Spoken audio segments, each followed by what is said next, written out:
Hey everyone, welcome back to my system design series. And today, this is the third lecture of system design, and the topic is maintainability. So, today we will discuss what is maintainability, why it is so important, and how you can approach it while designing the system. So, let's begin. What do you mean by maintainability? So, in software design, maintainability is like how easily you can make changes to a system. So this could be code fixes, adding more features, or scaling users, or adapting to new requirements.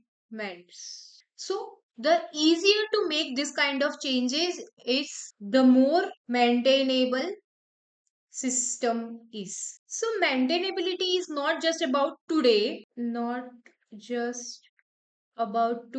It is building a system that will be still adaptable, reliable, and functional for years. So let's understand it by normal example. So imagine you are building a library management system. So initially it only needs to handle borrowing or returning the books, but later the library decides to open the ebook section, member recommendation, or book reservation feature. So if you design this kind of system, then make sure these new features can be added without the code changes, without having to rework the entire code base. So why maintainability is important? So there are several reasons, and there are some of the crucial aspects, especially in data heavy applications. So some of them are: first, reduce long term cost. So if you are maintaining a clean, organized code base, it will help you to maintain and reduce the cost of future updates and fixes. Second is faster feature development. So if there is a maintainable system, it will allow to add new feature more quickly. So let's talk about the third point: resilience to change. So let's talk about the data system. In particular, often they have lots of new data resources, changing schemas or user demands. And if the system is maintainable, then it can handle all these changes very seamlessly. And the fourth point is minimize downtime. Okay. So a system which is designed for easy maintenance is less likely to break when changes are made, and it will lead to more reliable experiences of the users. So investing in maintainability is like setting up a sturdy foundation in your house. So it might take a bit of more effort in the upfront, but it will pay off when you want to add new rooms or make any of the changes in your house in the future. So let's break down the core principle of the maintainability. First is modularity. So modularity means splitting up the system into multiple components that can work independently. For example, think of an e-commerce website, for example, Amazon, and splitting the different parts, for example, catalog service, orders, and user management, into separate modules or services. So, what are the benefits of modularity? So, it will help the system to be more flexible. You can upgrade or debug the module or any of the component independently. Second is abstraction and encapsulation. So we are using abstraction to hide the internal details, making it useful for the developers to work with the complex system. Consider the payment processing module in any of the application. So instead of exposing all the inner details, or provide clear APIs for essential actions like charging or refunding, developers can use these APIs without knowing the underlying complexities. So, what is the use case of this? It will keep your code base clean and prevents accidental dependencies on internal details that might change. So, third is data model and schemas. So the purpose of this is creating clear and consistent data model that can evolve over time. So by using the version schemas and backward compatible changes, you can ensure that the system remains maintainable when it grows. So with the flexible data models, you can make the updates without breaking old features or causing data loss. And fourth is testability. So here it means that designing the system which are easy to test even when we have broken it into the parts, or we it is complete whole system. For example, setting the automated test for data flows. So imagine a banking system. By testing every transaction, you ensure reliability and accuracy sensitive areas. So this test allows the developers knowing that any error occurs, it will be caught early only. So fifth is observability. So it is like kind of observing, logging, monitoring, and metrics to understand how the system behaves over time. For example, in the distributed system, where it is crucial to track what is happening across all the devices. So, observability makes it easy to find and fix before they affect the users, which is critical in large and complex systems. Okay, so let's apply this all the principles to our practical example. So, suppose you are building the blogging platform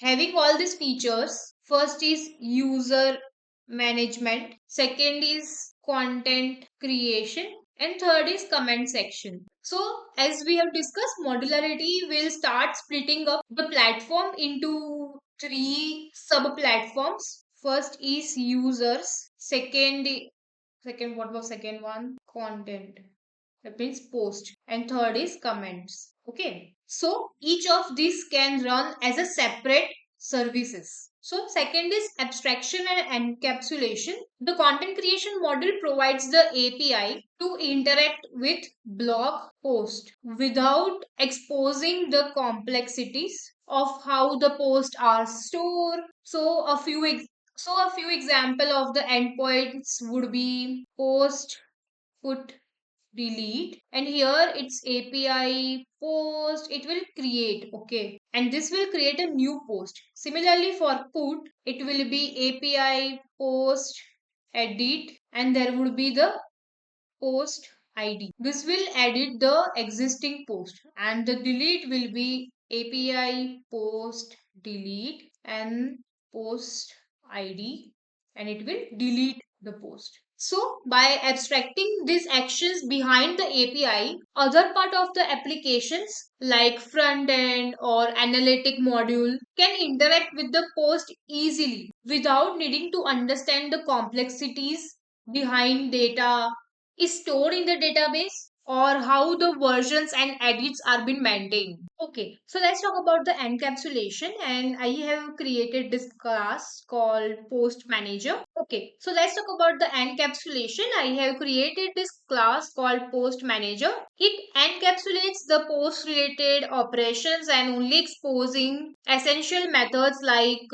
create post or edit post. Okay, and here you can see the database connection is kept private, protecting them from accidental access or modification by other part of the system. And this structure also allows you to change the internal details without impacting other parts of the application. So abstraction provides a simplified API for content creation actions, allowing other parts of the platform to interact with this post without knowing the internal working. And encapsulation organize the post management logic within the post manager, and encapsulation organize the post management logic inside the post manager class, hiding the internal methods and sensitive information to ensure they are only used in the controlled way. Okay, so let's talk about the third one,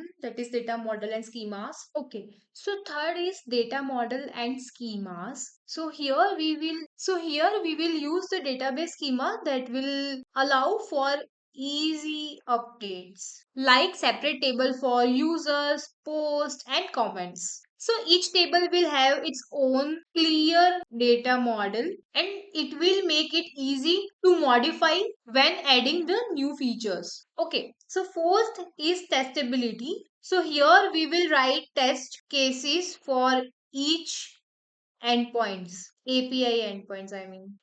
So this will catch the bug before it will reach to the user. Okay, so fifth is observability, and here we will log all the activities, and we might use the monitoring tool called Prometheus to alert if the system shows unusual behavior.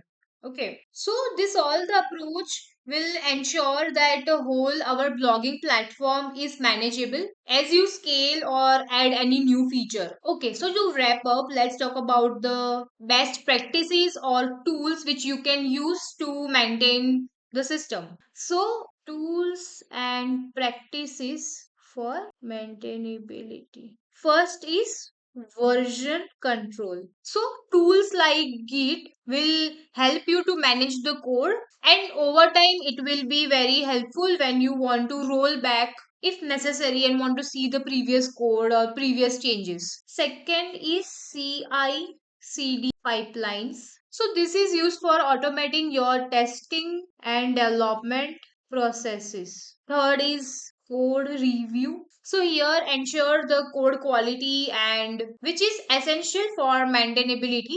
Fourth is monitoring and logging systems. So as we have already talked about this, we are using some logging tools, and you will find the specific date of that particular log, and after looking at all the logs, if some of the logs are missing, then you will be able to identify, okay, that was the missing part, and this after this step error, which is what you need to put more focus on and solve and resolve the particular error after that. Fifth is documentation. So here ensure that all the data models which you are using or creating are all well documented, which can be referred by your team members or any of the new joiners. So it will be very helpful for them. Google is also using some of the steps for maintaining the system. I will attach that particular article in the description. You just refer so that all the things which I have explained, you will understand it in a practical way, and it emphasizes all the aspects of the maintenance which are taken care by the Google. Some of them are simplicity in alerting and all the things. So we are at the end of the video, and let me conclude this whole video in short. Google is also using the different approaches for maintaining the system, and some of them are the four golden signals, simplicity in alerting, black box and white box monitoring. So just refer this particular article so that you will be able to understand whatever I have explained in this video in more better way, and you will be able to relate all the examples which I have already taken. So now we are at the end of the video, and let me conclude what do you mean by maintainability in simple terms. So maintainability is and evolve gracefully over the time, and by following all these five principles, you will be able to ensure that your systems are future proof. So, we have covered all the three important topics. First is scalability, second is reliability, and third is maintainability. So, I hope you understood this video, and please subscribe to my channel and comment all your doubts and suggestions, whatever you feel that some topics which you want me to cover. I will ensure to cover all the topics which you will put in the comment box and make the video on that. So stay tuned for the upcoming system design videos, and make sure you like, comment and subscribe to the channel. Thanks for watching, and I will see you in the next video.